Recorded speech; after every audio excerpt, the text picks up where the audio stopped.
Assalamualaikum warahmatullahi wabarakatuh. Waalaikumsalam warahmatullahi wabarakatuh. Kita kembali bertemu di ruang bersuara Bicara Desa.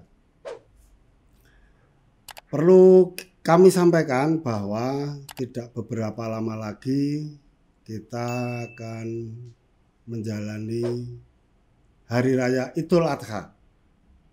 Nah, pada kali ini kita sengaja menghadirkan tamu yang memiliki kompatibel untuk membahas tentang seputar Idul Adha. Akan tetapi sebelum kita perkenalkan narasumber kita, saya ingin membacakan sebuah quote of the day pada hari ini. Pengkhianatan yang paling besar adalah pengkhianatan terhadap umat. Sedangkan pengkhianatan yang paling keji yaitu dilakukan oleh pengkhianatan seorang pemimpin. Sayyidina Ali bin Abi Thalib 599 sampai dengan 661 sebelum Masehi. Kita perkenalkan narasumber kita. Beliau adalah Bapak M. Komaruzzaman, SAG MSI, Kasih Bimas Islam, Kantor Kementerian Agama Kabupaten Kulon Progo. Kita sapa narasumber kita. Selamat datang Pak Komaruzzaman. Matur nuwun. Selamat nggih, tenan taplas di sehat-sehat tentunya. Alhamdulillah. Pak, kita ini sebentar lagi kan Idul Adha, sehingga kita kepingin memberikan beberapa tambahan pengetahuan kepada masyarakat dan juga untuk kita sendiri, semua yang berkaitan dengan Hari Raya Idul Adha. Kira-kira seperti itu. Nah, saya ini sempat mendengar kabar-kabarnya itu Idul Adha besok berbeda pendapat, berbeda hari. Apakah benar seperti itu, Pak? Ya. Terima kasih Pak Bisma. Ya. Dan terima kasih juga kita haturkan kepada Bapak Lurah Sendang Sari yang telah memperkenankan kami dari Kantor Kementerian Agama Kabupaten Kulon Progo untuk bisa hadir di podcast ini. Ini bagi kami satu kehormatan, satu hal yang menyenangkan agar kami sebagai yang diamanati untuk mengelola, untuk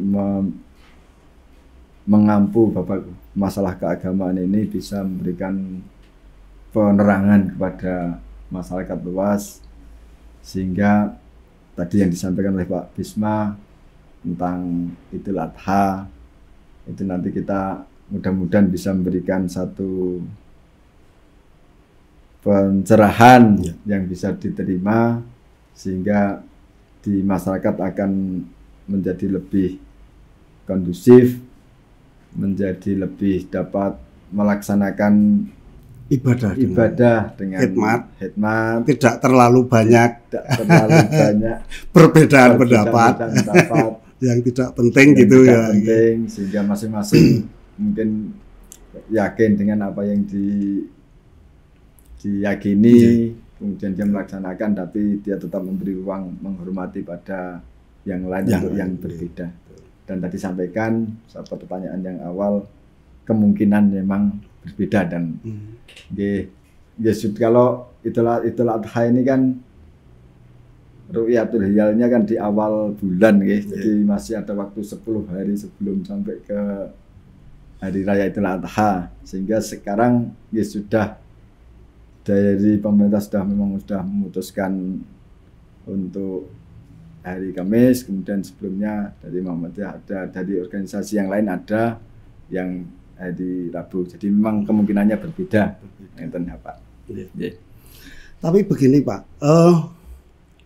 apakah ketika ini terjadi perbedaan penentuan hari raya Idul Adha itu kan juga Idul Fitri kemarin berbeda. Nah, apakah ini ada korelasi? Jadi ketika Idul Fitri berbeda, otomatis Idul Adha berbeda. Ataukah sebenarnya bisa tidak seperti itu sehingga tidak linier? Seumpama Idul Fitri bersamaan terus Idul Adha berbeda atau sebaliknya. Kira-kira bagaimana, Pak? Terima kasih Pak Wisma. Sebelum menjawab ke itu, ini kita saturkan, kita sampaikan satu dalil dari Al-Quran yang bahas tentang hilal, ya. Tentang bagaimana kita menentukan awal bulan. Dalam surat Al-Baqarah ayat 189 disebutkan, A'udzubillahi minasyaitonirrajim, yas'alunaka 'anil ahillah kul hiya mawaqitu linnasi wal hajj. Yang kurang lebih artinya mereka bertanya kepadamu tentang hilal. Katakanlah hilal itu adalah tanda-tanda waktu bagi manusia dan ibadah haji. Ya. Sehingga makanya kita sebut ru'yatul hilal itu karena kita melihat ru'yah itu melihat hilal, dan hilal itu untuk menentukan tanda-tanda waktu, baik itu tanda awal bulan maupun untuk tanda-tanda haji di sini. Kemudian dari pertanyaan yang Bapak tadi sampaikan bahwa tidak mesti, misalnya kemarin Idul Fitrinya berbeda, kemudian Idul Adha berbeda, tidak mesti. Kemarin awal Ramadannya sama kita ya. Yang kemarin dan Idul Fitrinya berbeda, kemudian ini Idul Adha beda lagi. Itu ada yang namanya hisab, Bapak. Jadi ada yang namanya hisab. Hisab itu adalah perhitungan peredaran ilmu falak. Dan itu yang nanti mungkin menjadi awal, mungkin ada beberapa ketika hisab itu dikonfirmasikan dengan ru'yat, itu yang menjadi mungkin jadi berbeda dalam penentuan awal bulan. Penentuan Idul Fitri maupun Adha. Jadi tidak mesti seperti itu. Cuman nanti ada faktornya, ada faktor kenapa berbedanya. Nah, itu ada yang namanya hisab dan ada yang namanya ru'yatul hilal. Nah, itu di situ nanti perbedaannya. Nah, kalau untuk Idul Adha sendiri sebenarnya apabila menggunakan ilmu hisab, wujudul hilal itu kira-kira sudah berapa derajat? Oh iya. Terima kasih Pak Wisma. Jadi untuk saat ini, maksudnya di awal bulan kemarin, di tanggal 18 Juni kemarin, yaitu tanggal 29 Dzulqa'dah. Jadi untuk melakukan ru'yat awal bulan itu dilaksanakan di akhir bulan sebelumnya. Jadi akhir bulan nanti ada perpindahan waktu antara akhir bulan ke awal bulan. Nah, itu nanti perpindahannya itu digunakan untuk ru'yatul hilal. Tapi bagaimanapun ru'yah itu tetap juga memerlukan hisab. Karena hisab itu nanti yang menentukan, oh ini nanti ru'yatnya tanggal sekian. Jadi sebenarnya kalau hisab memang kita sudah bisa menghitung tidak hanya 1 tahun sampai 10 tahun ke depan tuh sudah tahu bahwa ini pada tanggal ini nih hilal berada pada posisi berapa derajat itu sudah bisa diketahui. Jadi misalnya bisa tahu bulan di Idul Fitri yang akan datang itu akan beda apa enggak? Sudah bisa diketahui. Sudah bisa diketahui, tapi karena memang mesti ada perbedaan antara mana yang masuk ru'yatul hilal, masuk wujudul hilal tapi belum bisa diru'yah. Ya itu yang menjadi mungkin jadi perbedaan ketika kita menentukan awal bulan. Sehingga jadi kita pengertian kita aturi pirsa bilih yang disebut hilal itu apa? Hilal itu adalah bulan sabit terkecil yang terlihat setelah matahari terbenam. bulan sabit terkecil yang terlihat setelah matahari terbenam. Jadi setelah matahari terbenam di akhir bulan, matahari terbenam kemudian muncul bulan baru itu namanya hilal. Yang itu yang kita lihat untuk ru'yatul hilal. Terus kemudian tadi ya Pak ya, kenapa terjadi perbedaan? Jadi sebelum kita melihat hilal di setelah matahari huruf, setelah matahari terbenam, itu ada yang namanya diawali dengan ajana ijtima. Ijtima itu kalau dalam istilah ilmu astronomi konjungsi. Jadi atau nyumun, jadi bulan dan matahari berada pada posisi yang paling dekat. Atau bisa dibilang kalau dimudahkan di sejajar. Sejajar itu pada hari jatuh pada hari ada jam berapa misalnya. Kemudian nanti berjalan sampai dengan huruf atau terbenamnya matahari. Nanti kita sampaikan mungkin untuk awal Dzulhijjah kemarin ijtima'nya itu jatuh pada jam berapa nanti kita aturkan. Nah tadi yang kami tanyakan itu wujudul hilal itu ketika menggunakan ilmu hisab itu sudah ada berapa derajat gitu Pak? Ya, untuk awal bulan kemarin, awal bulan ini, awal bulan Dzulhijjah ini, tinggi bulan wujudul hilal itu di Indonesia itu antara 0 derajat 11 menit sampai 11 menit 78 detik sampai dengan 2 derajat 21 menit 57 detik. Kalau di Yogyakarta sekitar 1 derajat 0 menit 25 detik. Itu sekitar itu. Itu terjadi itu tingginya bulan dan ijtima'nya terjadi ketika jam 11.38 menit tanggal 18 Juni 2023 atau hari Ahad kemarin itu. Ijtima'nya jam 11.38. Kemudian pada waktu huruf, pada waktu matahari terbenam itu tinggi hilal 1 derajat 0 menit 25 detik ini di berarti masih sangat kecil. Memang sangat kecil. Kemudian ada yang namanya sudut elongasi. Sudut elongasi itu adalah sudut antara tempat terbenamnya matahari dengan munculnya hilal. Itu kemarin 4,39 di seluruh Indonesia nih sampai dengan 4,93 derajat. 4,39 sampai 4,93 derajat ketika huruf. Nah, ketika saya dulu pernah ikut sih Pak, tapi sudah cukup lama. Jadi ketika menjelang hari raya Idul Fitri gitu, Kemenak sering juga melakukan ru'yah. Nah, untuk yang tahun ini saat mau Idul Adha ini, apakah melakukan hal yang sama juga? Jadi untuk tahun ini dijadikan satu di tingkat kantor wilayah karena memang kita sudah punya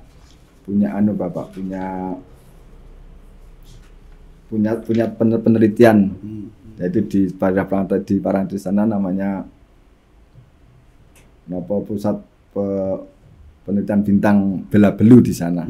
Dan kita kemarin dari Kemenak juga dari unsur organisasi itu sebagian diaturi ke sana untuk menyaksikan ru'yatul hilal pada tanggal 18 Juni kemarin di sana. Artinya benar bahwa Idul Adha besok itu memang terjadi perbedaan. Benar seperti itu gitu. Karena selama ini kalau saya hanya mendengar gitu, sehingga mendengar itu ya nek bener nek ora. Jangan-jangan tidak berbeda gitu. Ya, ternyata benar gitu Pak. Benar. Pemerintah sudah menetapkan dan juga ada organisasi yang sudah menetapkan juga. Jadi sudah kemungkinan bukan berbeda tapi ada dua hari gitu ya. Dan sama tanggal 1 Dzulhijjah. Ya, sama. 10 Dzulhijjah. Hanya berbeda harinya. Oh iya. Sama-sama tanggal 1 tapi berbeda harinya. Sama tanggal 10 Dzulhijjah tapi berbeda harinya ya. Jadi itu berhubungan dengan keyakinan. Gitu. Ya. Kalau di Kemenak Kabupaten Kulon Progo sendiri itu ada nggak Pak kira-kira nanti dari 12 kecamatan itu data-data yang berbeda dari kecamatan sana atau mungkin ada satu kecamatan yang sama itu di Kemenak ada data itu?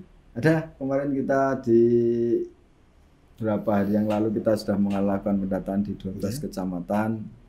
Di 12 kecamatan tentang yang melaksanakan sholat Idul Adha di hari Rabu dan yang melaksanakan sholat Idul Adha di hari Kamis. Ya alhamdulillah dua-duanya insya Allah ya, di tingkat masyarakat sebenarnya ya, sudah muncul kedewasaan bahwa biasa berbeda seperti itu. Karena dan sudah jadi sudah diwali dengan Idul Fitri kemarin, sudah kemudian kita sudah terbiasa, masyarakat semakin dewasa untuk mensikapi. Dan yang perlu kita aturkan itu bahwa perbedaan itu masing-masing punya ilmu sendiri-sendiri, punya ilmu. Jadi kita aturkan kenapa berbeda, Jadi kita mulai dari yang hisab, Hisab itu kalau misalnya mengatakan misalnya Muhammadiyah hisab itu di Muhammadiyah itu menganut wujudul hilal.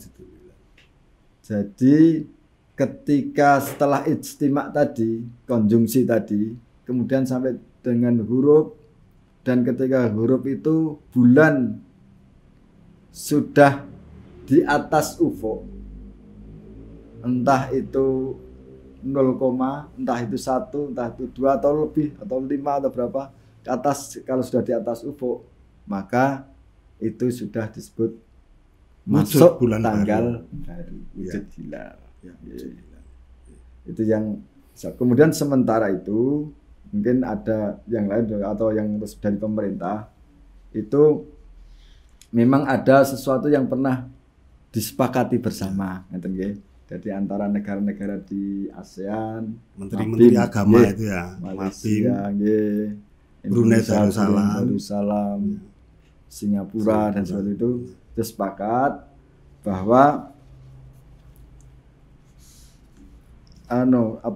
tinggi hilal yang kemungkinan bisa untuk dilihat di ru'yah itu adalah tingginya sekitar 3 derajat, kemudian sudut elongasinya 6,4 derajat, sehingga muncul perbedaan penentuan awal bulan atau penentuan hari raya itu karena memang yang satu itu asal sudah masuk bulan, kemudian yang satu lagi harus ada standar yang dijadikan patokan, atau misalnya tidak standar tapi bisa untuk di ru'yat, kelihatan ketika di ru'yat, sehingga muncul perbedaan itu, dan masing-masing punya kelebihan kekurangannya, punya argumentasi. Jadi kalau misalnya seperti Muhammadiyah mungkin bisa dalam waktu berapa tahun yang lagi itu sudah bisa memastikan bahwa ini akan bulan awal bulan ini tanggal sekian hari ini, kemudian Idul Fitri hari ini memang bisa dari tahun-tahun sebelumnya sudah bisa melihat. Dan Dan yang menetapkan bahwa itu harus bisa diru'yat itu juga punya dasar, ngeten nggih. Di dalam sebuah hadis disebutkan Nabi Muhammad SAW bersabda, sumu liru'yatihi wa aftiru liru'yatihi fa innahumma alaikum fa akmilu sya'bana salasina. Ngeten nggih. Ini berkaitan dengan ru'yat. Napa awal Ramadan maupun akhir Ramadan, tapi bisa kita konversikan juga dengan awal Dzulhijjah atau Idul Adha. Jadi berpuasalah kalian dengan ru'yatul hilal. Berpuasalah kamu dengan melihat bulan. Dan berbukalah atau mengakhiri puasa kamu dengan melihat bulan, ru'yatul hilal. Bila ia tidak tampak olehmu, maka sempurnakanlah bulan Sa'ban menjadi 30 hari. Ini dasar ru'yat itu di situ, bahwa untuk menentukan awal bulan itu harus melihat bulan. Ya. Kalau di akhir bulan tidak bisa melihat bulan karena masih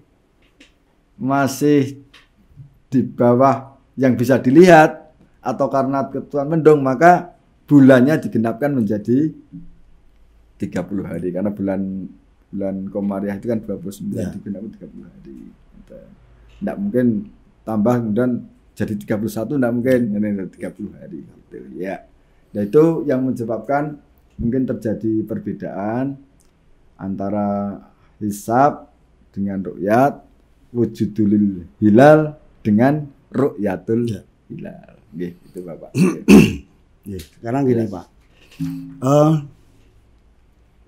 Yang namanya perbedaan penentuan Idul Fitri maupun Idul Adha itu, kalau dari saya pribadi sebenarnya mengalami tidak hanya satu kali ini, sudah beberapa kali lah. Berarti yang sudah lama, sudah lama. Sudah tua berarti kita ya, Pak ya. Iya, saya kepala 5 Pak. Kira-kira kayak gitu. Nah, karena sudah mengalami beberapa kali sehingga ya.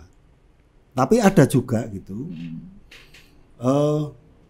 Bahkan tidak hanya masyarakat yang awam, yang menengah ke atas itu juga masih sering memperdebatkan adanya perbedaan tersebut. Meskipun sebenarnya dari landasannya semua sama benarnya gitu kan. Nah, ini dari Kemenak sendiri. Ini khususnya untuk Kabupaten Kulon Progo, Pak. Khususnya untuk Kabupaten Kulon Progo mungkin ada yang perlu disampaikan, Pak, dari adanya perbedaan seperti ini. Terima kasih.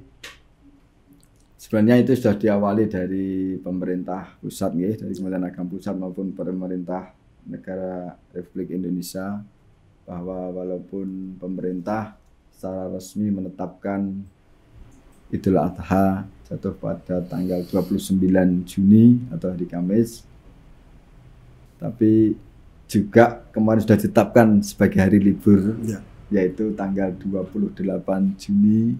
Itu satu penghormatan yang luar biasa dari pemerintah terhadap perbedaan yang ada di masyarakatnya. Sehingga ketika diberi hari libur berarti memang pemerintah juga sudah menghormati bagi yang berbeda dengan penetapan pada tanggal 29.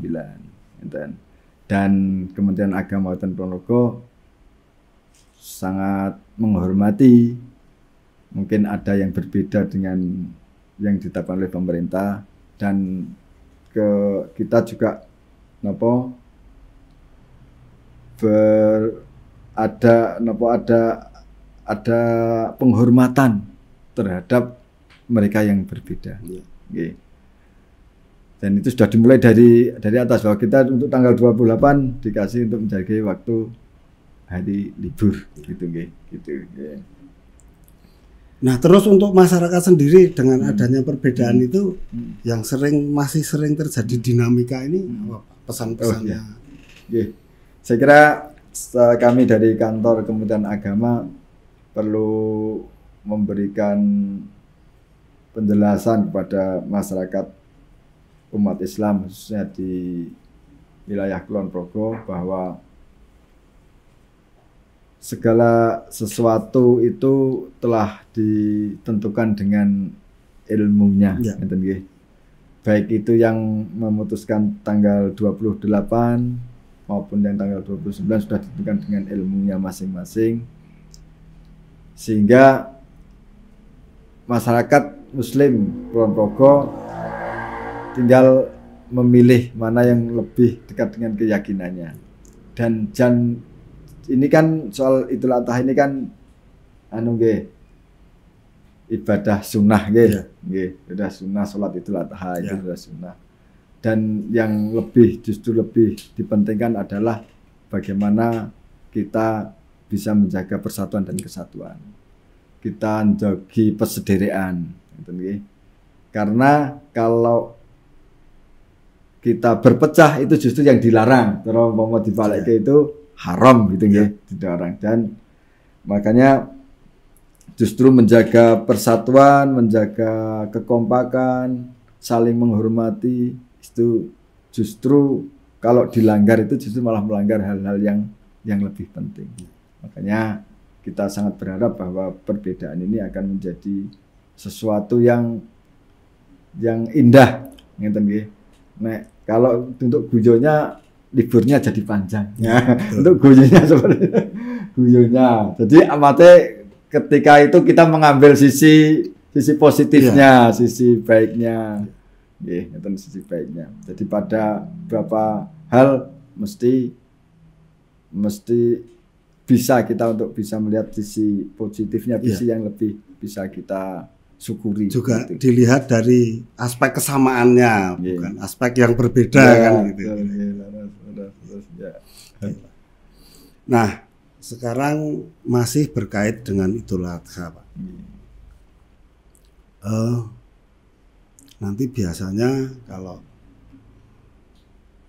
ada guyonan bahwa akan ada penyembelihan besar-besaran gitu kan di Kulon Progo, kira-kira ke sana. Nah, sebenarnya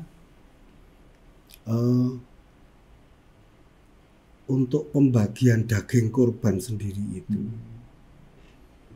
itu secara keilmuan siapakah yang berhak mendapatkan? Untuk daging korban sebenarnya ya umat namine dibagikan kepada seluruh umat Islam. Mungkin bisa jadi, mungkin juga bisa jadi ada yang berpendapat bagi jadi begini Pak, untuk soal fikih itu memang kadang muncul perbedaan seperti itu, nggih. Iskal tadi. Iskal. Makanya nggih, yang jelas daging korban itu dibagikan dalam keadaan mentah. Untuk kebijakan mau dibagi seperti apa itu masing-masing daerah masing-masing sudah punya kebijakannya sesuai sendiri. Kearifan lokal. Ya, sudah kebijakannya sendiri. Nanti justru lebih mudah gitu. Nah, ada satu lagi Pak. Jadi umat itu kan ada yang berkorban kambing, domba, sapi, segala gitu. Nah, kira-kira dari aspek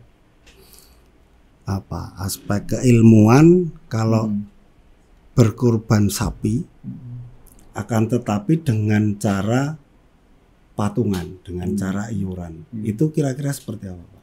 Dari aspek keilmuan. Ya, pada dasarnya berkorban itu sebuah sunat muakkad, sunat yang dikuatkan, Terus kemudian bagaimana orang akan berusaha melaksanakan sunat muakkad tersebut, perintah Allah tersebut, itu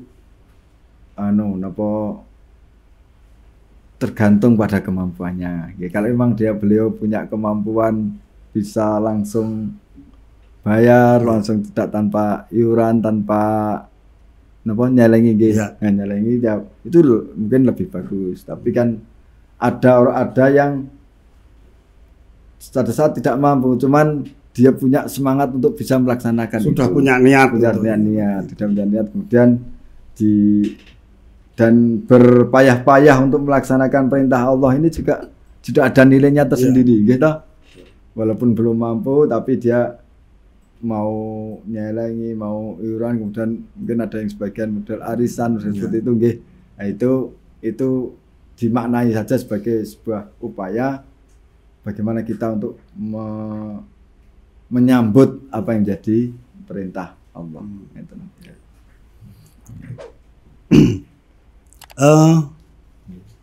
Sudah adakah untuk data-data dari Kemenak sendiri nanti yang melaksanakan Idul Adha pada Rabu ya, Rabu dan berikutnya mungkin bisa disampaikan, Pak. Terima kasih. Nah, kita sudah mengadakan pendataan di masing-masing Kapanewon di wilayah Kabupaten Kulon Progo, dan sudah masuk datanya dari 12 kecamatan. Dan ini kita sudah mendata ini. Ya. Jadi misalnya kita sudah mengadakan pendataan, dan mungkin kalau tentang jumlah pastinya nanti bisa kita dan masih fluktuatif gitu. Ini kita sudah mendata di berapa nih Bapak? Sangat banyak sekali. Di 708 titik, 708 titik pelaksanaan Idul Adha besok, dan bervariasi di masing-masing Kapanewon. Ada yang hari Rabu dan ada yang hari Kamis. Dan di masing-masing Kapanewon mesti ada dua itu. Jadi ini menunjukkan bagaimana kedewasaan masyarakat untuk memang saling beragam gitu ya. Memang beragam. Kita harus bisa menerima hal tersebut kan mestinya. Oke, Pak Komaruzaman, saya kepengen ada satu closing statement dari Bapak. Yang pertama memang terkait dinamika perbedaan, karena perbedaan penentuan baik secara hisab maupun secara ru'yatul hilal itu tidak hanya hari ini, tidak hanya tahun ini bisa kita temui. Mungkin di waktu-waktu mendatang masih selalu bisa kita temui. Nah, ini kan perlu ada satu pemahaman bersama. Nah, saya kepengen ada satu closing statement dari Kemenak Kabupaten Kulon Progo, dan salah satunya juga tentang ketika mulai penyembelihan hewan kurban, bagaimana pembagiannya dan lain sebagainya, kira-kira seperti itu. Semoga Pak. Terima kasih kepada seluruh masyarakat Kulon Progo. Kami sangat berharap bahwa kita dapat melaksanakan ibadah Idul Adha maupun penyembelihan kurban tahun ini dengan baik, dengan khusyuk. Itu yang lebih utama, itu yang lebih penting. Kemudian tentang mungkin ada perbedaan, itu saya kira memang sampun sunatullah, masing-masing orang dengan dasar keilmuannya, dasar ilmunya itu menentukan sesuatu itu berbeda. Dan itu sudah sunatullah keberbedaan itu, dan kemungkinan juga tidak hanya tahun ini, karena kita juga sudah melihat kemarin juga kita ada berbeda, dan tahun untuk Idul Adha ini kembali berbeda, dan itu menjadikan kita dewasa, dan tidak hanya pada hal-hal seperti ini kita nanti berbeda, ada hal-hal yang lain nanti kita juga akan berbeda. Nah, ini ada satu hal bahwa kita sepakat dalam perbedaan, kita tetap rukun dalam perbedaan. Itu yang justru lebih penting, dan kita menjadi lebih dewasa karena ukurannya berbeda, maka kadang kita juga tidak bisa menghakimi bahwa itu salah karena itu salah karena mereka punya dasar sendiri. Sehingga ketika kita sudah tahu apa yang menjadi dasarnya, kita jadi hormat bahwa memang semuanya itu sebenarnya pada real yang diyakini, pada ilmu sesuai dengan ilmunya, sehingga melihat orang lain berbeda dengan ilmu yang dimilikinya, ya kita tetap hormat, tetap menghargai, dan justru persatuan dan kesatuan ini jauh lebih penting daripada kita bercerai-berai yang akan jadi, atau kita berbeda gitu. Tentang korban, marilah kita laksanakan dengan sebaik-baiknya, kita tunaikan sesuai dengan ilmu yang ada, sesuai dengan kebijaksanaan lokal, sehingga nanti dari penyembelihan hewan korban itu akan bisa dinikmati bersama-sama, akan bisa menjadi sesuatu yang indah, sesuatu yang jadi sarana kita itu untuk guyub rukun mengerjakan sesuatu bareng-bareng, kemudian dibagi bareng-bareng, kita nun sewu makan enak ya bareng-bareng, itu akan jadi sesuatu yang indah, Pak Bisma gitu. Terima kasih Pak Komarudzaman atas beberapa tambahan ilmu, pengetahuan, juga pencerahannya, dan kita berharap memang hal ini nanti bisa semakin dipahami khususnya oleh masyarakat Kabupaten Kulon Progo, Sendang Sari, Pengasih, kira kayak gitu. Terima kasih, saya sudah diperkenankan untuk bisa hadir di podcast di Sendang Sari. Demikian bincang-bincang kita dengan Bapak M. Komarudzaman SAG MSI, Kasih Bimas Islam dari Kantor Kementerian Agama Kabupaten Kulon Progo. Selamat berhari raya Idul Adha. Saya Bisma Barata. Assalamualaikum warahmatullahi wabarakatuh. Waalaikumsalam.